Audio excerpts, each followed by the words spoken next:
I always venture away from saying, like with the kids, everybody always wants to talk about empowerment. We empower these kids. We empower women with our self-defense.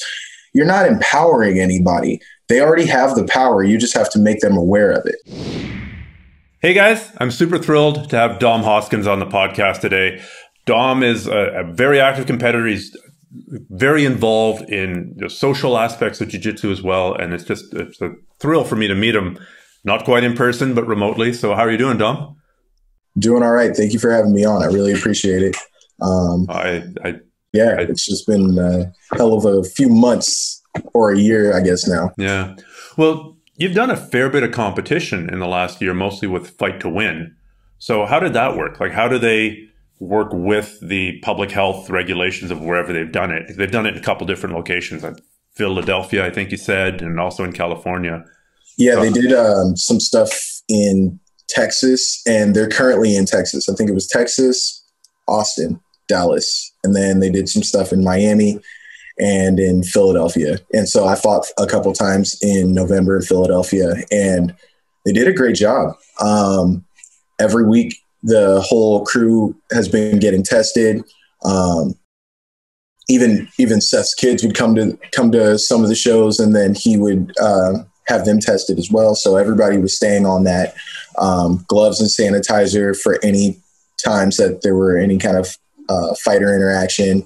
For instance, like the weigh-ins, everybody was distanced. The one person on the scale, sanitize everything, check them, make sure they're good.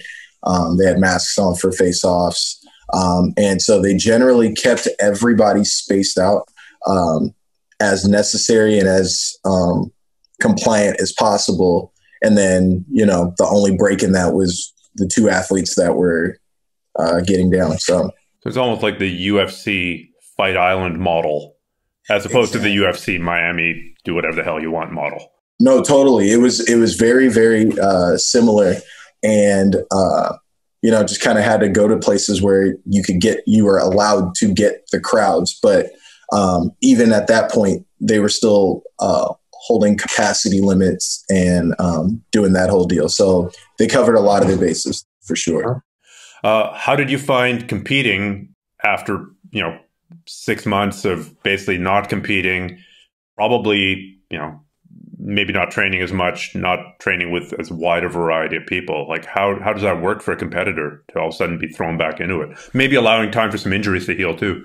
Oh, yeah. I probably haven't been healthier in my career. But I did my first competition 3 months into training. So I had never had a layoff it was March to November. So 8 straight months of not getting to compete. It was kind of odd to not know what I was getting myself into. And so it felt just good to be out there. Like even with like a muted amount of people in the arena, it still felt very energizing.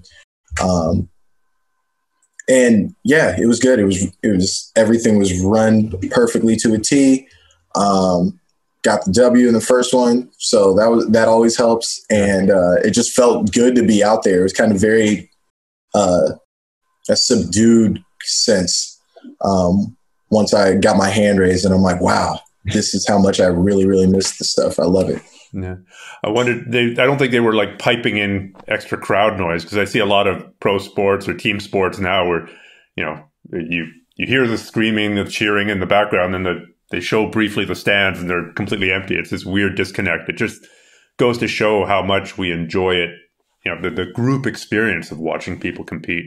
Oh, absolutely. We love the fellowship, and the fighters feed off of that energy. The spectators feed off of the fighters feeding off of everything. Like, it's a very symbiotic experience. And so it was cool to be able to at least have some people in there. And they were just showing such crazy loyalty and support. They would make sure to get loud enough that we knew that they were there and that they could make up for the people that couldn't be there. So definitely appreciative of that. I think we all were looking for that little sense of normalcy.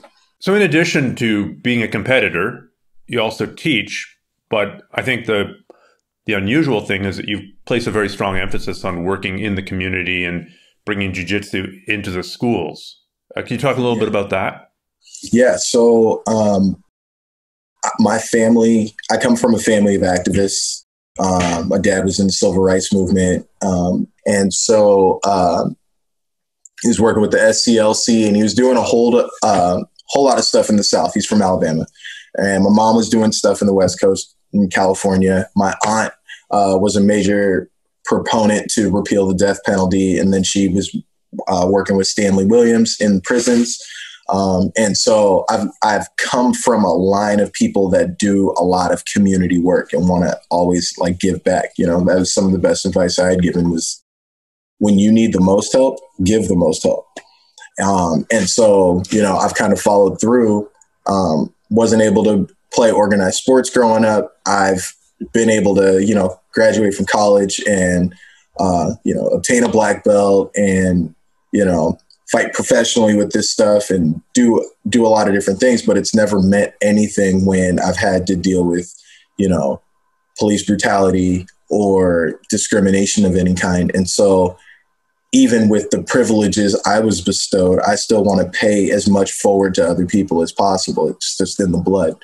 So I always had a bigger goal in mind than just making money, you know, teaching from my school or winning competitions.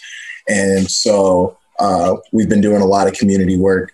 I work with a man by the name of David Thompson, who runs the Youth Jiu-Jitsu Collective out here in the California Bay Area. And we literally go into schools and in inner cities and dealing with at-risk youth, specifically targeting kids from welfare homes, incarcerated kids in the foster system. And we take these kids and we teach them jiu-jitsu and mindfulness and life skills via that medium. And this can either be in sites that we can procure time in, or we'll go directly into schools. Like, for instance, the first school that I was working with, we would literally go into their PE class. And we took like one of their they let you do that.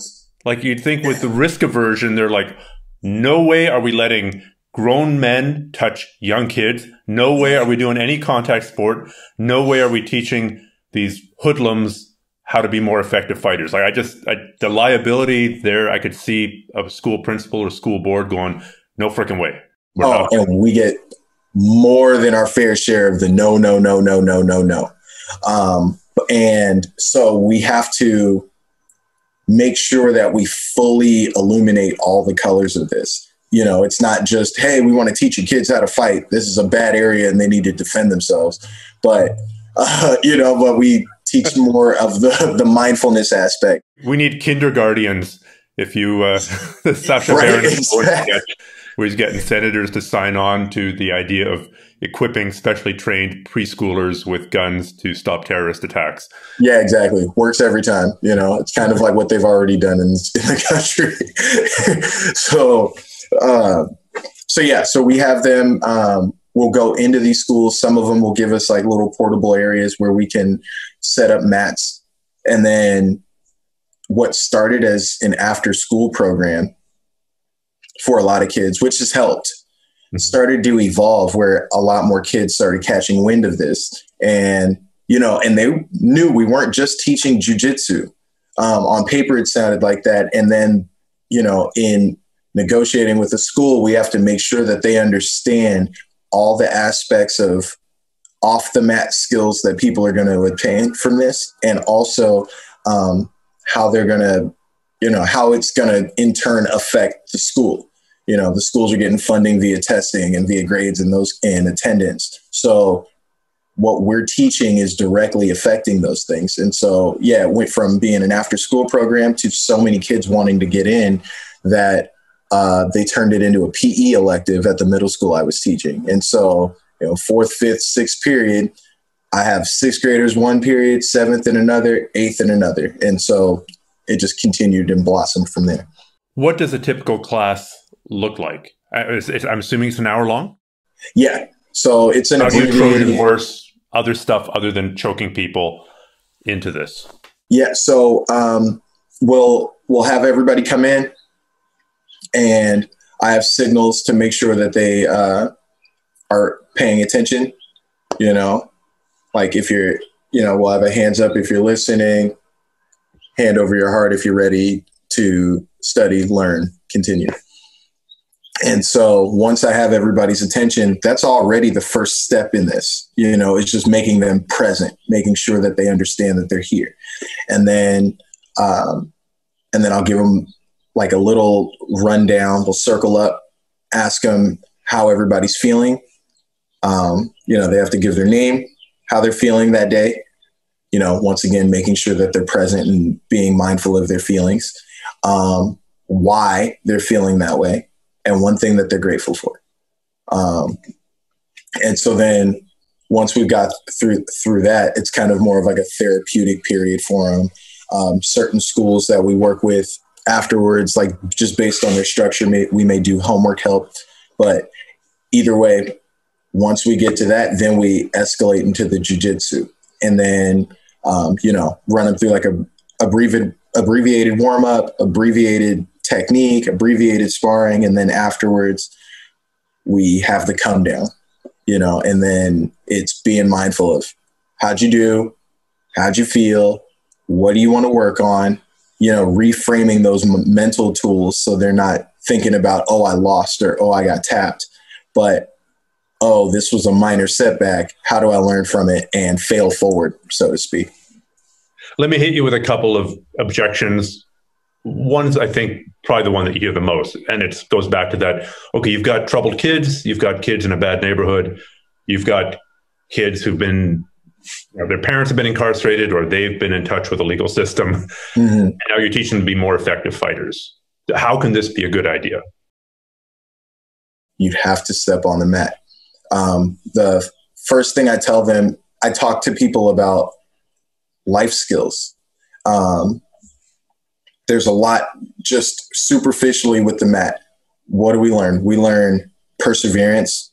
We learn resilience. Nobody's good at this when they first start, no matter how much they can watch videos, or, try to mimic YouTube, or, be in the gym at first, or whatever sport they did beforehand. They still aren't, top tier fighter immediately, And so that's the first thing, is understanding like, okay, this is teaching your kids certain things that are making them excel. They're not going to just necessarily give up in a area that systemically wants them to give up.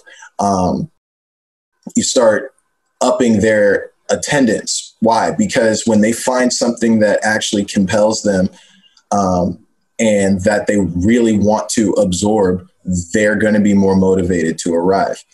That consistency starts to leak into other parts of your life. I think you can attest, and many can attest in jiu-jitsu world, that their lives are typically running better when they're training consistently. It's yes and no. Like I was shocked. Here's my issue. I used to think that martial arts training made you a better person. Mm-hmm. I don't think, and that includes jiu-jitsu. And I mean, jiu-jitsu is such an intense experience of the martial arts that you would think it would make you much better, more so than, I don't know, just doing karate or something. Mm-hmm. But I think in the absence of any kind of guidance or moral instruction, all it does is make you more confident. And I'm stealing from my friend Steve Kwan here, who the quote of the year, as far as I'm concerned, is, jiu-jitsu doesn't make you a better person. It makes you more confident. So if you're an asshole to start with, you're going to be a more confident asshole. And I think that probably reflects the fact that if you train jiu-jitsu, you do automatically become more confident. And many people teach this stuff in a moral vacuum, or worse than a moral vacuum. They teach it with what I would consider to be negative moral and negative ethical examples. Yes. Right? If the instructor is busy bullying somebody on Instagram and then teaching you how to choke people out better, you are making them more confident, but you're making them more confident and a bad person. Yeah. And I think that's absolute. I always venture away from saying, like, with the kids, you know, everybody always wants to talk about empowerment. We empower these kids. We empower women with our self-defense. You're not empowering anybody. They already have the power. You just have to make them aware of it. And so one of the sayings that we also have on the YJC team is you can't save everybody. You know, so just because some people are in the programs doesn't mean that they'll necessarily stay there if they're not adhering to guidelines. Like, we still have our standards and our rules, the on the mat rules about if, you know, somebody taps you, let go, and all those kinds of things, but also like not speaking when, like, out of turn or speaking when the teacher's talking. It's rude, it's disrespectful, all the obvious reasons for that, you know, not doing anything to deliberately hurt or disrespect somebody around you. Standards on grades, everything we take, like, you don't have to be the best. Not everybody's built to be the best, but, you know, we have to make sure that your attendance is rising. You know, your benchmark is whatever you're at when we come in and see you. And then I want to see progress. Like, are you working harder in other aspects? You know, if these things don't work, you know, like, there still has to be that accountability. And so if these things don't work, then they're not the fit for us. And we'll swap out kids, you know, for somebody that, you know, we know has been jonesing to get into the program. So no, totally in agreement on that. And I think it makes, you know, in the realm of policing, you know, it would make a good cop better and a bad cop worse, because the good cop has more tools while the bad cop has more weapons. And so it's the same thing. It's the same thing. Like, not every kid's going to take to it. Not everybody's going to cling to the principles and whatnot, but the best we can do is the best we can do. So we, you know, take in the whole group, everybody that's interested, and then we can pick and plug and play when somebody doesn't work out. So. Well, it's interesting you bring up the context of jiu-jitsu in policing, because I do have a lot of cop friends who train jiu-jitsu, and they really, I would like to think that they are good cops, and as far as I know, they're good people. Life is too short to hang out with bad people. Absolutely. And they certainly do credit jiu-jitsu with having managed to, well, subdue people without hurting them, to not have to deploy the heavy duty weaponry because they didn't feel as intimidated by a situation. And so I think there's a meme, right? Every cop should be a blue belt in jiu-jitsu. And clearly that has anyone who's got a jiu-jitsu for policing program would be in favor with this, because it's like guaranteed employment. But as you pointed out, it's nuanced. It could teach you, I mean, if you learn how to do, I don't know, I guess it's a topical subject, knee on belly properly, you can put 5 times as much weight on somebody as if you don't know how to put knee on belly properly. Absolutely. You know, and then you also don't know your limits on certain things. If, you know, for instance, these chokeholds that have become so popular among a bunch of people that don't know how to do them. I think that a key piece of this, and I had said this to Igor Gracie when he had kind of popped off last year about, oh, I'm tired of the narrative of, you know, police targeting Black people, even though that's the very DNA of policing history in the US. But I told him, I was like, simply training is not going to be enough. You can't just train the police officers. That's not going to get any hate out of anyone's heart. That doesn't gauge those things. And so I am for organized, you know, jiu-jitsu training and grappling in general for law enforcement. However, the caveat is there also needs to be a regular check-in period of psych eval.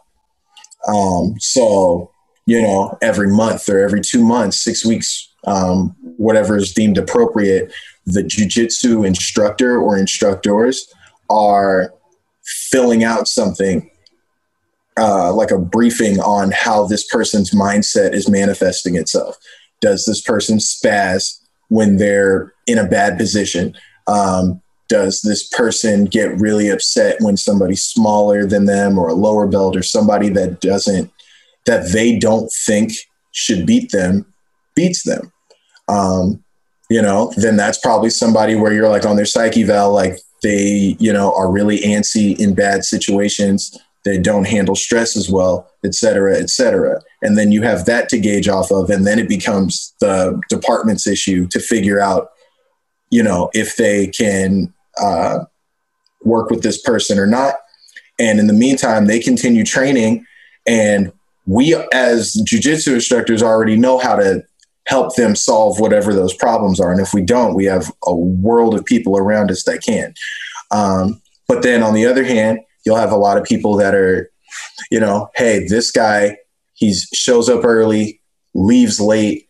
He's willing to clean the mats. He's always asking really great questions. He's always trying to be helpful.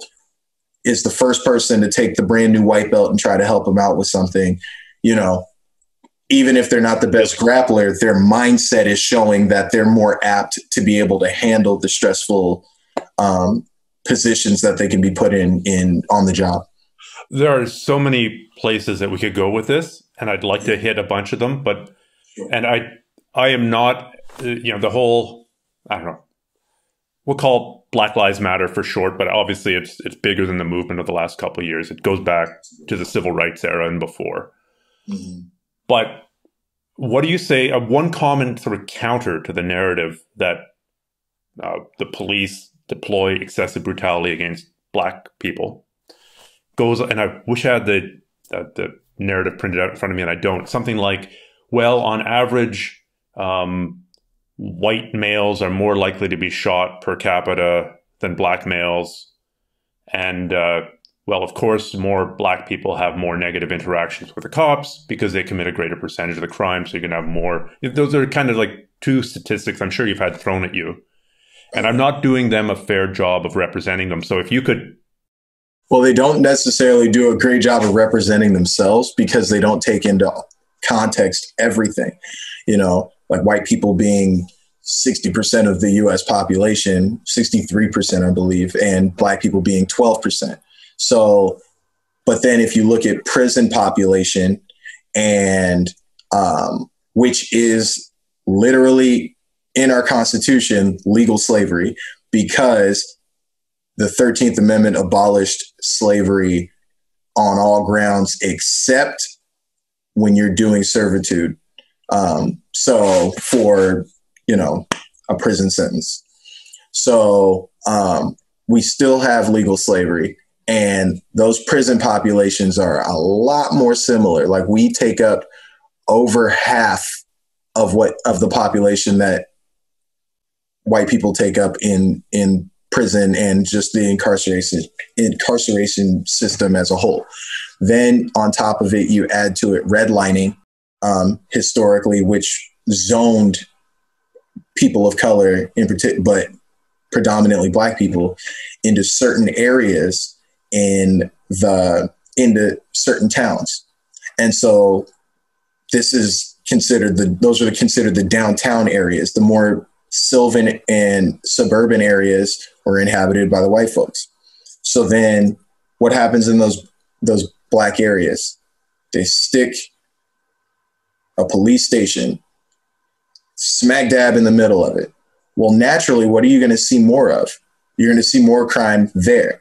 You take into account stats like, more white people are killed by cops than Black people as a whole. Yeah, but when you take into account the proportions, then Black people are 2.5 to 3 times more likely to be killed. And on top of that, nobody should be okay with cops killing anybody. It's not their job. That's the part that just kind of gets thrown by the wayside. Because there are examples on video of cops committing grievous violence, basically being judge, jury, and executioner on white people as well. And so yes. If you're just picking out examples from thin air, you can, and I'm sure there's footage of cops acting very decently and very reasonably with some Black multi-time offender. Like you can pick and choose examples to to prove your case. So we have to look at the overall statistics, I would imagine. Exactly. Age of information is also the age of misinformation. So you can find an answer to anything you want, and you can find supporting evidence for everything you want, you know, but these things don't lie. To have a policing system that was founded in being slave cavalry to, you know, sweep up runaway slaves or out of control slaves, you know, that just goes to show that it's woven in the DNA.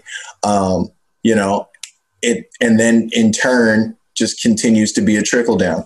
Okay, well, we can't control Black people per se and make them work on our land, but we're going to make things as difficult for them as possible. And then the few times that Black people have been, what should I say, successful on a macro level, their towns got burned down, you know? So how ironic that we hear people complaining about rioting and looting when that's the exact way that it was used to take us out.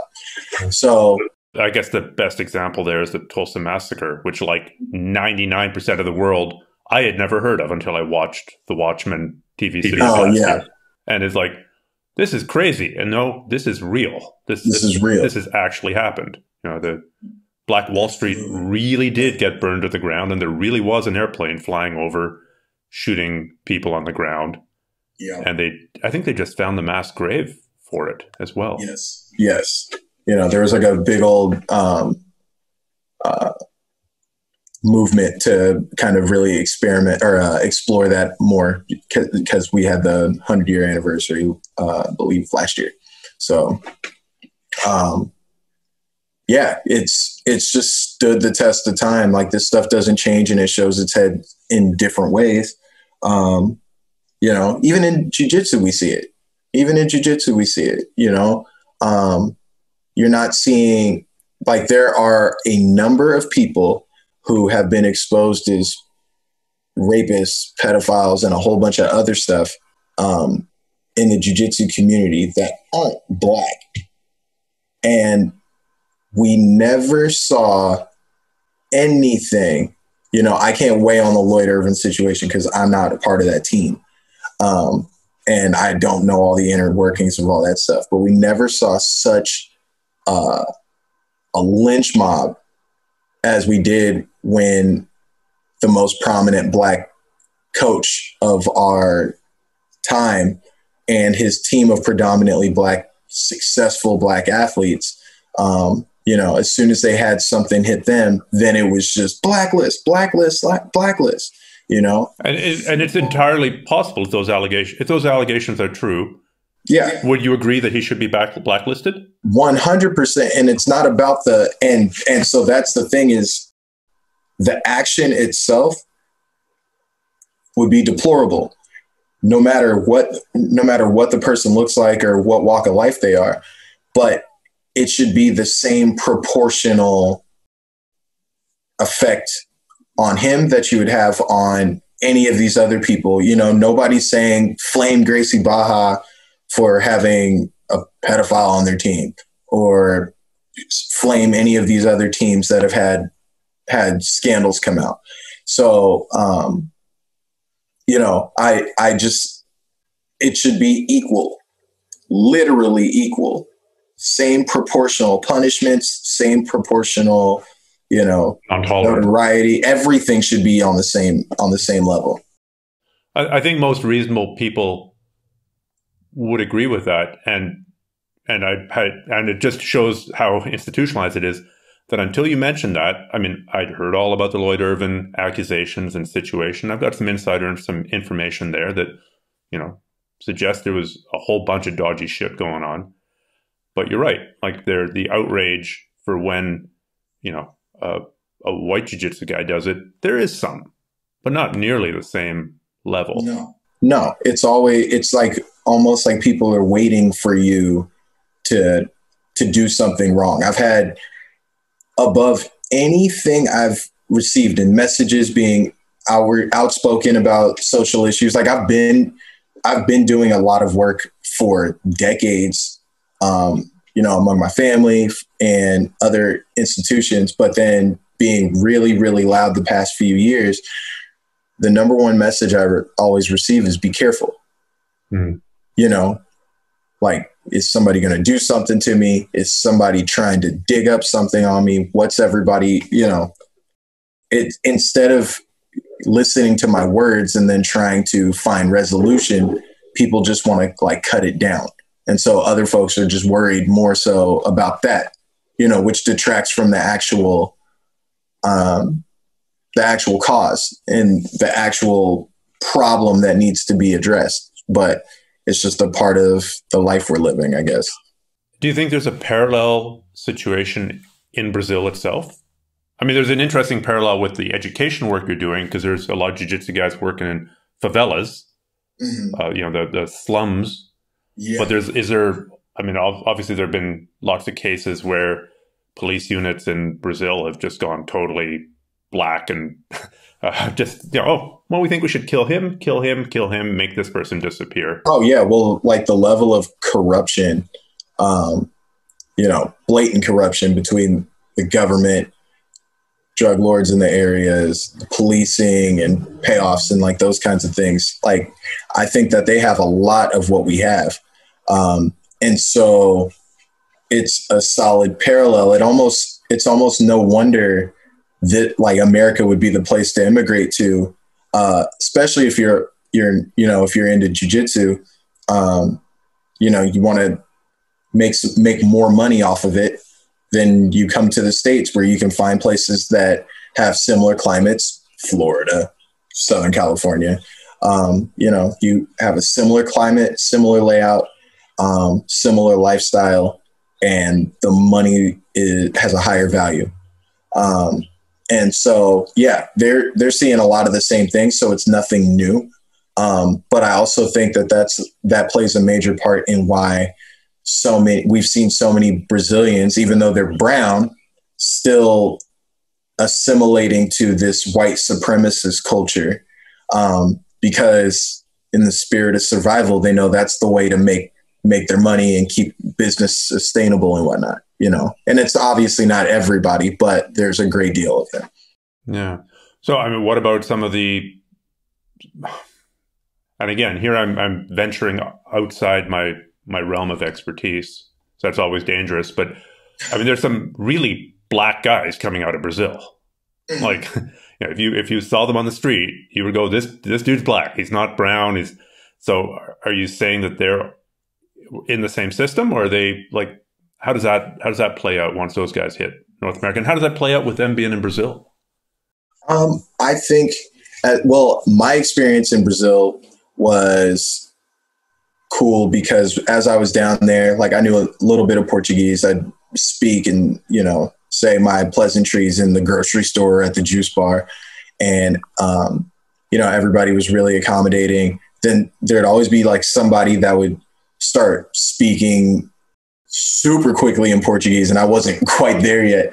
And so when they'd speak, then I'd have to, you know, tell them like, sorry, I'm American. I don't understand. They're like, oh, okay. But they were like super, super helpful. So of the places I've traveled, it was one of the places I felt most at home. But I think Black Brazilians, it's still like a different stigma. There's something with Black Americans that rubs people the wrong way. The Black Brazilians still get it to a degree, but it's like, it just feels like like Americans have been painted a different color than anybody in the world. Now, and I can give you a case in point. I go into 7-Eleven. I've gone in with my girlfriend. As I'm in there, I'm getting watched nonstop by a person who runs that 7-Eleven, who either is an immigrant or his family are immigrants. I was born here. Family's from here. You know, I've got blood from all over, Native American blood, Irish blood, everything, every African, everything in between.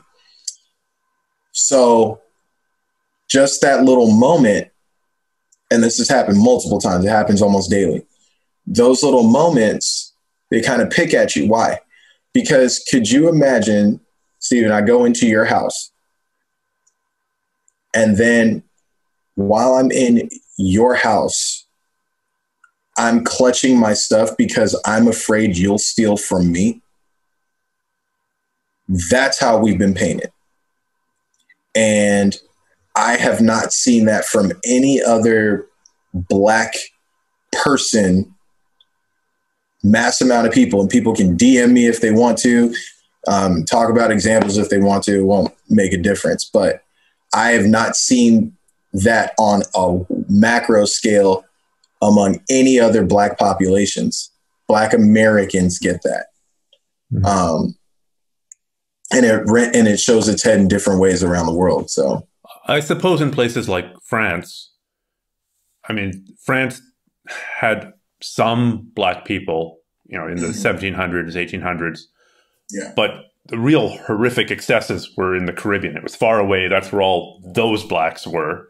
Yes. And thus you had, you know, Black people circulating in quite high society. You had, wasn't Napoleon's mistress.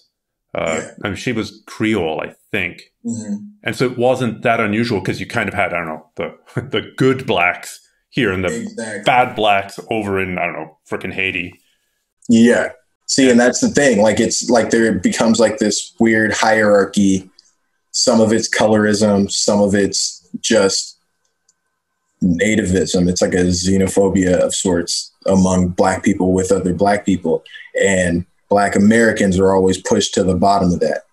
But I suppose it has to be like a remnant of a survival instinct. If you're in the American South, pre-Civil War and post-Civil War, and you're surrounded, you're on a farm, it's you and your white family, and you've got 50 Black slaves around you, there's an objective reason to be paranoid and to start putting these things into place. Like, they don't necessarily like you, and they don't necessarily like, you know, working for literally the man.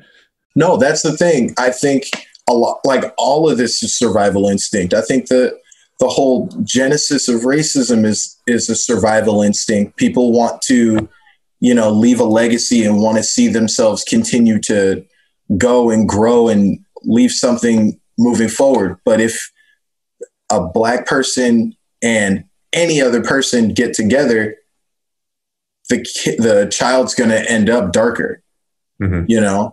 So that means that there's like, with the more that there's mixing, the less white people there are, you know? And so I think out of just survival, inane survival, like I really don't think all people are inherently bad. Any people are inherently bad or evil. But I think that survival tactic is what feeds this. And, you know, and I think that survival tactic is what feeds, you know, in jiu-jitsu, it feeds these brown Brazilians or any shades of brown all the way up to white, assimilating to white culture, because that's how you are going to survive and thrive in America, because America is white supremacy. It's based on it. It's woven into the DNA of the country. And so I think that that's a big part of it. It's just people trying to survive, you know, light-skinned Black people versus other Black people. Oh, trying to survive. So we're going to try to assimilate with the white side, you know, all of these different. It's a pretty big statement to say that America is white supremacy. Can you justify that? Absolutely is, because, you know, we talk about what's being American. People talk about freedom. Well, you're enslaving people for your freedom. So who is really free? You know, you talk about how is the enslavement happening now? Obviously, pre-Civil War, there's obvious enslavement. Post-Civil War, Jim Crow era, there's enslavement by a different name. Yeah. Arguably to the 1960s.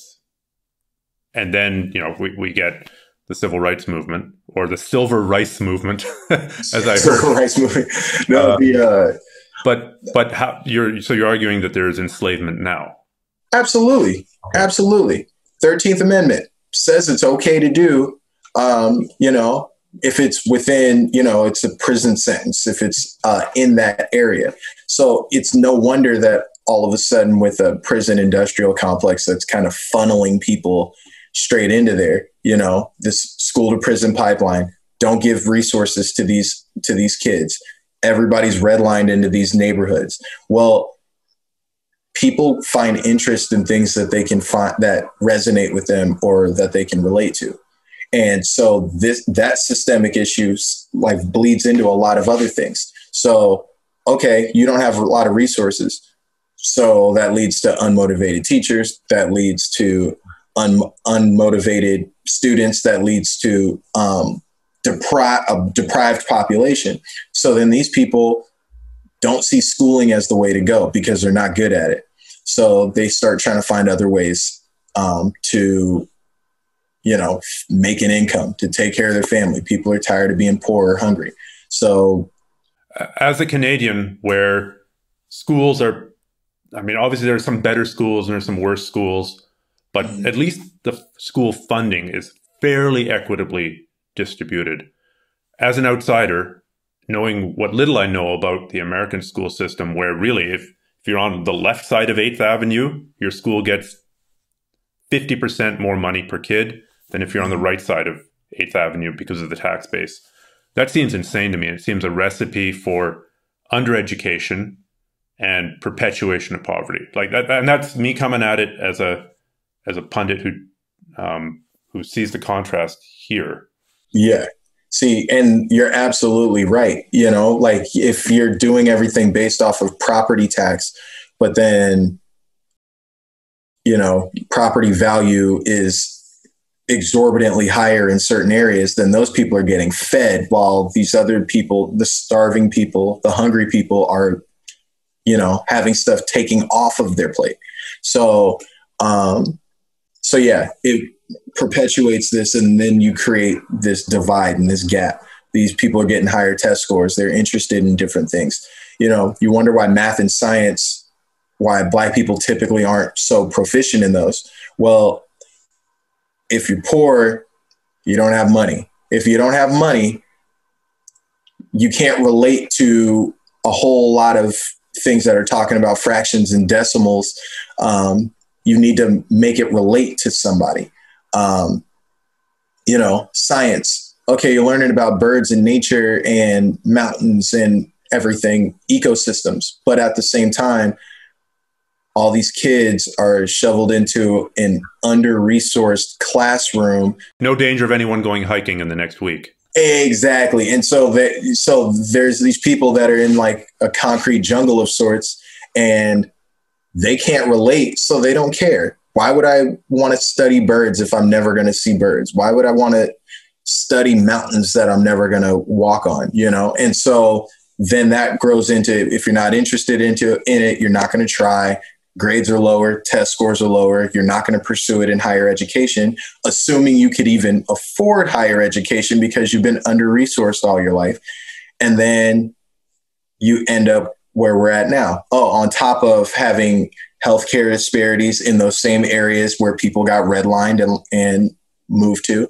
So now you bring that, see, this can travel into so many areas, because then you bring in the whole vaccination thing with the US, and the whole systemic issue with that, Black people being afraid of it because we've historically been test dummies for a lot of different diseases and ailments in this country. So we didn't want to be an experiment for the vaccine. You take into it, well, who are the first people that can get it? Higher, like the oldest populations, 80s, 70s. Well, Black people aren't predominantly there. Even though life expectancy has gone up, our life expectancy is still lower than most other populations in the US. So cool. So we're not going to get the vaccine there. Your hospitals aren't as good. Hospitals aren't as good. We've already been hit harder by COVID than most other populations. Why? Because of that same healthcare, because of the diabetic issues, because we're not offered, because the cheaper food is the less healthy for you. It is amazing that if you have $10 and you go buy $10 of, I don't know, free range, organically grown, biodynamic romaine lettuce, you get, I don't know, 100 calories. And you go to McDonald's and you get a burger and the fries and the milkshake, or you're going to get 3,000 calories. It kind of a no-brainer. 100%. So to have a lower life expectancy meant, okay, well, these like most people of color aren't going to necessarily be at the front of the line to get a vaccine. Then on top of it, okay, well, outside of just older people and immunocompromised people, who else is available? Who else is eligible for the thing initially? As of yesterday, everybody's eligible. But the next in line were frontline workers.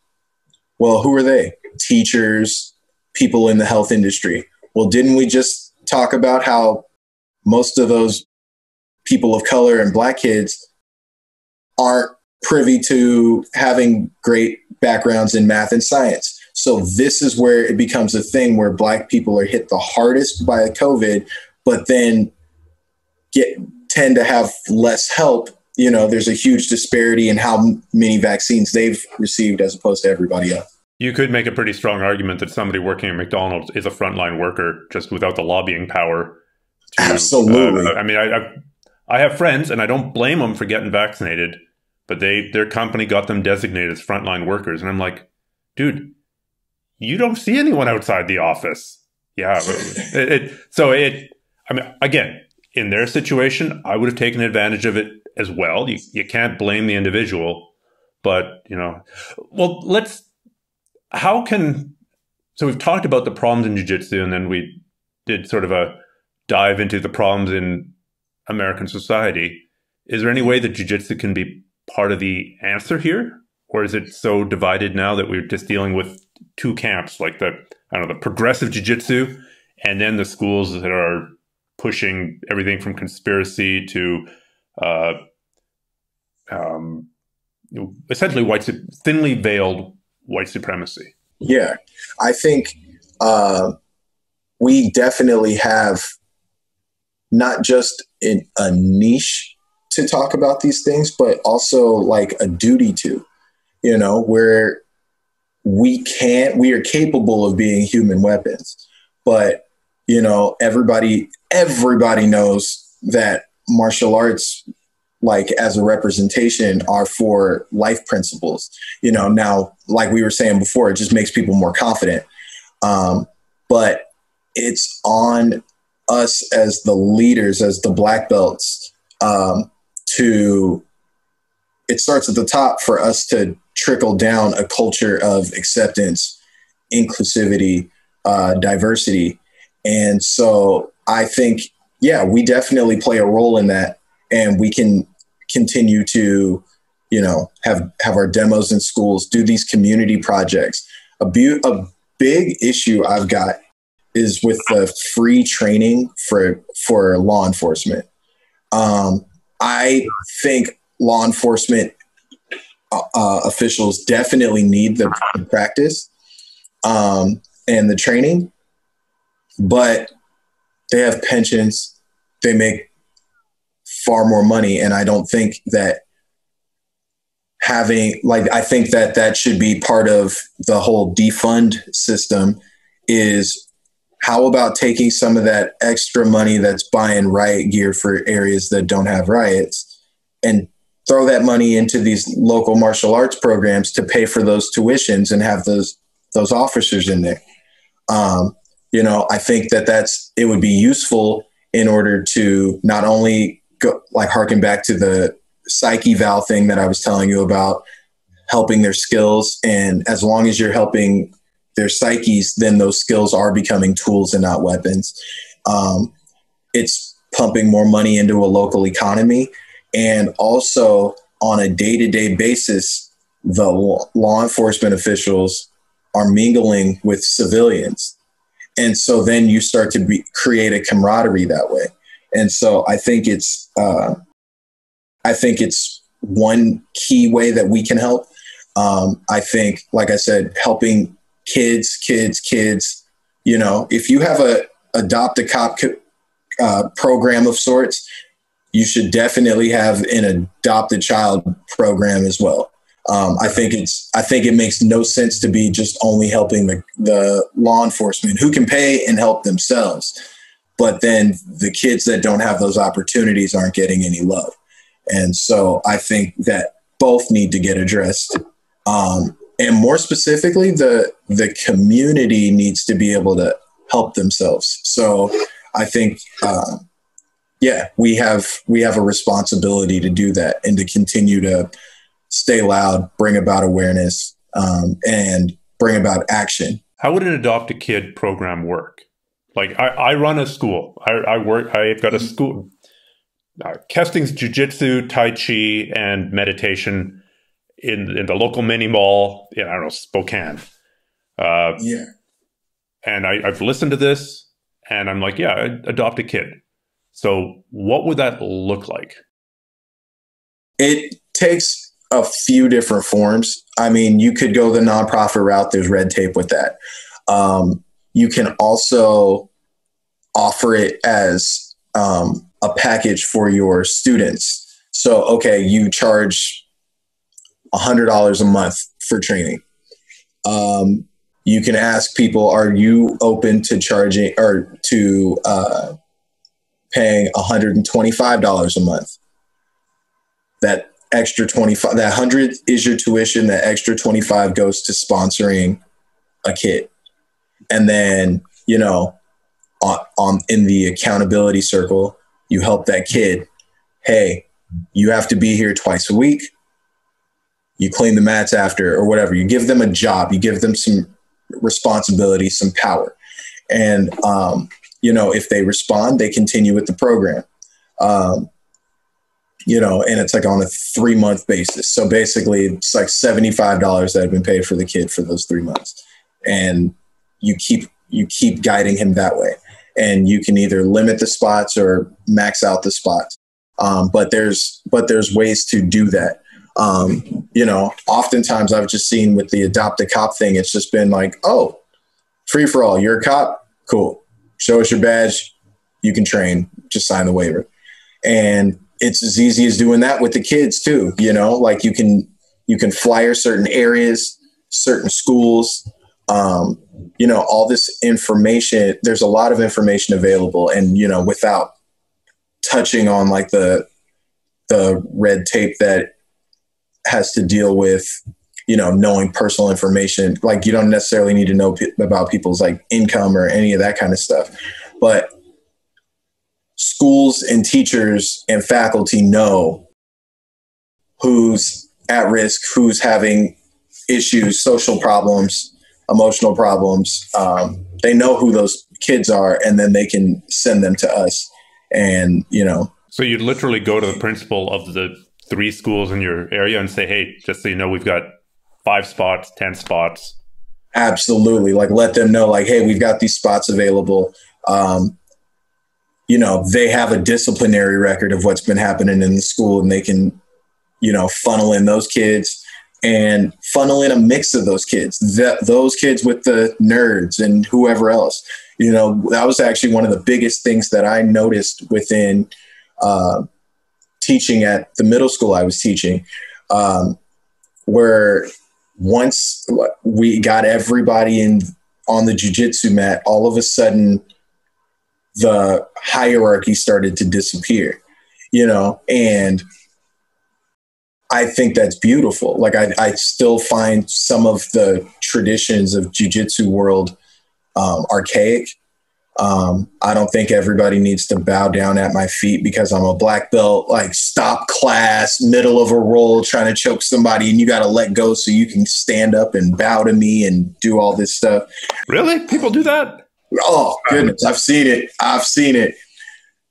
Yeah. So I feel you. So yeah, I don't need all that. You know, you come in, I don't need you to wait on the edge, because if I'm teaching a move and you showed up late to class because you had something going on, you're holding yourself from learning, which is going to in turn lengthen out me trying to teach. Just come in quietly, hop on the mat, throw your gi on as fast as you can, hop on the mat, sit in. And then once we have a break, then you can shake my hand, you know, and that's just the simple interpersonal respect of, oh, thank you for teaching the class, not because I'm a black belt and somebody owes me something, You brought it up, so I got to go there. Because I think a bunch of people listening, if they haven't stopped listening or stopped watching, they're like, this motherfucker brought up defund the police. And defund the police means so many different things to so many different people. I mean, to some people, it literally means get rid of the police and we will all live, like gentle savages, kumbaya. It'll just take care of itself. And it'll kind of be like a society-wide Burning Man. And other people mean, hey, let's send a social worker to do a social worker's job and a cop to do a cop's job. So, like, where are you on that spectrum? A lot of the conversations I've had with people is like, okay, so what you're saying isn't actually defund the police. It means something different. Well, I think that there's like the macro and the micro. And the macro is because the policing system is woven in, like, its DNA is woven in racial undertones. Can't even call them undertones, directly racist value of, targeting these runaway slaves, like I said. End game, the whole thing needs to get wiped and redone properly. But since that can't happen because, weapons are prevalent, because, there are violent crimes and we don't have anybody designated to take care of those because vigilantism is still not exactly, it's frowned upon. Since we don't have anybody designated to take care of those things, we can't just get rid of policing. And so defund is, in my eyes, more so about reallocation of funding. Like I said, taking some of that money and pumping it into the local education systems instead, pumping money into the local martial arts facilities. What else? Taking more of that money and investing into like a full-on database that can be created. So you have all of the law enforcement officials across the country are in this database. So you can see all of their histories. You'll know anything that they've had, any kind of excessive force incidents that they've been a part of. You'll know everything, and it's record that everybody can hold.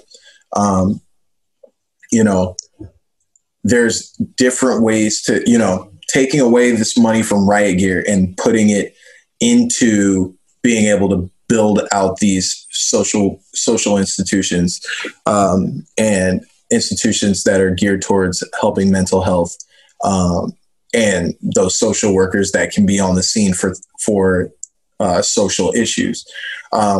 It's just diverting the funding into different areas instead of just pumping it directly into police pockets and police gear. I spoke at an event at the first George Floyd major march that they had in Walnut Creek, California. Walnut Creek's a suburban, upper class area. Never had an issue, but these guys somehow had a tank on the premises and a sniper on the premises, along with the full force and riot gear. Which I totally understand, because if I was a cop, that'd be bloody cool to be trained as a sniper. To have all the gear. I mean, we all played G.I. Joes growing up. Yeah, and institutionally, any institution is always trying to get more power. Absolutely. Because the institutions that go, we don't need this.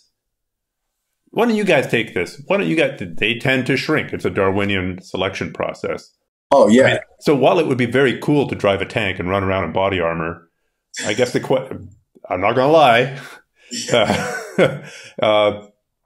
It may be, when all you have is a hammer, every problem in the world looks like a nail. Bring the tank. Exactly. So, okay, cool. So guns, more guns, more guns, more guns. And, I'm all for the Second Amendment. So to each their own, but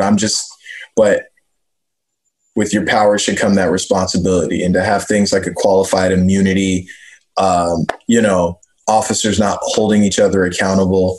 You know, when people say like mass blanket statements over law enforcement, you know, I don't like making blanket statements about anybody or anything, but it's very telling that predominantly you're seldom going to have a cop outwardly, publicly admonish, reprimand a cop or throw them under the bus. They end up blacklisted for doing it. You know, but at the same time, it's interesting because if you and I are with each other and you shoot somebody and I'm there and I see it, and then I get questioned and say I didn't see anything, and it comes out later that they find out about me, I get arrested. They call me an accessory to a crime. So how come the people that are supposed to uphold our standards and uphold our laws, how come they aren't held to that same standard? Shouldn't it be even more stringent of an offense for them? You know, because it's their job to uphold the standard. So how come they aren't considered accessories to the crime when they see these things happen, when they see somebody commit a crime and they didn't outwardly speak out about it or tell anybody or do anything to get justice, legitimate justice, you know? So there's a huge double standard there. Yeah. Yeah, I would agree that the people who we've entrusted with a role to enforce justice and essentially carry out the monopoly of violence, like we've said, the only people who are allowed to, you know, arrest people, well, by and large, we've given these people the power to arrest people, to kill people if necessary. I mean, it should be to go back to Spider-Man, with great power comes great responsibility, and should come great oversight. So if people want to reach out to you, and I guess I'm sure there'll be people arguing with you on some of these topics, but hopefully there'll also be people who are interested in the work that you're doing with kids and want more details. What's the best way to do that? Probably my social media. My social media handle's Domination. It's with the number 10 instead of the IO. So it's DOMINAT 10N. 10's my lucky number. So okay. Yeah, Domination is the easiest. It's the same thing. Facebook.com/Domination. Domination Martial Arts. Everything's Domination. And so that's the easiest way. Well, next, with the number 10 thing, next you're going to take a really controversial topic and suggest that the United States move to the metric system and join the rest of the world. Oh, yeah. Everybody trying to be different. Yeah. Yeah. But actually, the number 10 is it was my number from ever since I was a little kid. I couldn't afford to play organized sports growing up. And so I would play them on my video games, and I always made my number 10, like perfect 10, right. Striving for perfection, but, you know, just trying to be the best me I could. And so then as I got older, one year I got ready to play football for varsity. And I asked him if I could pick my number. And so the coach goes, "No, you're just a junior. You can't pick your number yet." And then he throws a jersey at me. He's like, "Here, you wear this one." And it was number 10. And I was like, yes, perfect. So the number's always stuck. But yeah, in the spirit of America daring to be different, I don't know. It doesn't make any sense. All right. Well, thanks so much, Dom, and good luck with your training, your teaching, your competing, and your social activism. I very much appreciate it. Thank you so much for the opportunity. I'm going to keep it going.